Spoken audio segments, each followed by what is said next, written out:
ಒಂದು ತಿಂಗಳಂತೂ ಕರೆಕ್ಟ್ ಜಾಸ್ತಿನೇ ಏನಾಗಿತ್ತಮ್ಮ ಇದು? ಫುಲ್ ಒಡಕಾಗಿತ್ತು ನನಗೆ, ರಕ್ತ ಬರ್ತಿತ್ತು. ರಕ್ತ ಬರೋ ಲೆವೆಲ್ಗೆ ಒಡಕಾಗಿತ್ತಾ? ಓಕೆ. ಎಷ್ಟು ದಿನಗಳಿಂದ ಈ ಸಮಸ್ಯೆ ಇತ್ತಮ್ಮ? ವರ್ಷಗಳಿಂದನೇ ಇತ್ತು. ತುಂಬ ವರ್ಷಗಳಿಂದ. ಸೊ ಡಾಕ್ಟ್ರ್ ಹತ್ರ ತೋರಿಸ್ತಿದ್ರಾ? ಸಿಕ್ಕಾಪಟ್ಟೆ ಡಾಕ್ಟರ್ ಹತ್ರ ತೋರಿಸಿದ್ದೆ. ಡಾಕ್ಟ್ರ್ ಹತ್ರ ಎಲ್ಲ ತೋರಿಸ್ತಿದ್ರಿ. ಸೊ ಡಾಕ್ಟ್ರ್ ಏನು ಇಂಜೆಕ್ಷನ್ ಮಾತ್ರ ಎಲ್ಲ ಕೊಡ್ತಿದ್ರಾ? ಮೆಡಿಸಿನ್ ಕೊಟ್ಟಿದ್ರು. ಮೆಡಿಸಿನ್ಸ್.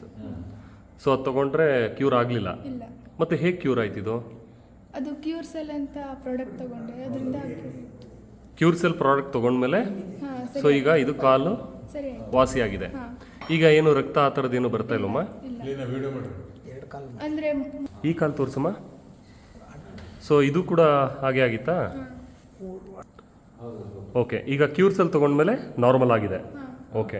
ಎಷ್ಟು ದಿನದಿಂದ ತೊಗೋತಾ ಇದ್ದೀರಾ ಇದು ಕ್ಯೂರ್ ಸೆಲ್? ಇದು 1 ತಿಂಗಳಿಗಿಂತನೂ ಹೆಚ್ಚಾಯಿತು. Okay okay. ಸೊ ಈಗ ಆರಾಮಿದ್ದೀರಾ, ಯಾವುದೇ ರೀತಿ ತೊಂದರೆ ಇಲ್ಲ. ಸೊ ಏನು ಅನಿಸುತ್ತೆ ಈಗ ಆ ಕ್ಯೂರ್ ಸೆಲ್ ನಿಮ್ಮ ಹತ್ರ ಬಂದಮೇಲೆ? ಏನು ಪ್ರಾಬ್ಲಮ್ ಆಗ್ತಿಲ್ಲ. ಓಕೆ. ಇದು ನಿಜವಾಗ್ಲೂ ರೆಕಮೆಂಡ್ ಮಾಡ್ಬೋದಾ ಜನಗಳಿಗೆ? ಧೈರ್ಯವಾಗಿ ಮಾಡ್ಬೋದಾ? ಏನಾದರೂ ಸೈಡ್ ಎಫೆಕ್ಟ್ ಇದೆಯಾ ಇದರಿಂದ? ಯಾವುದೇ ರೀತಿ ಸೈಡ್ ಎಫೆಕ್ಟ್ ಇಲ್ಲ. ಸೊ ಧೈರ್ಯವಾಗಿ ಇದನ್ನು ಬಳಸ್ಬೋದು. ಏನು ನಿಮ್ಮ ಹೆಸರು? ಉನ್ನತಿ ಅಂತ. ತುಂಬ ಚೆನ್ನಾಗಿದೆ ಹೆಸರು. ಸೊ ಎಲ್ಲಿಂದ, ಯಾವ ಊರು? ಬೆಣ್ಣೆಗದ್ದೆ, ಸಿರ್ಸಿ ಹತ್ರ ಬೆಣ್ಣೆಗದ್ದೆ. ಸೊ ಓಕೆನಮ್ಮ, ಆಯಿತು. Thank you. ಒಳ್ಳೆಯದಾಗಲಿ.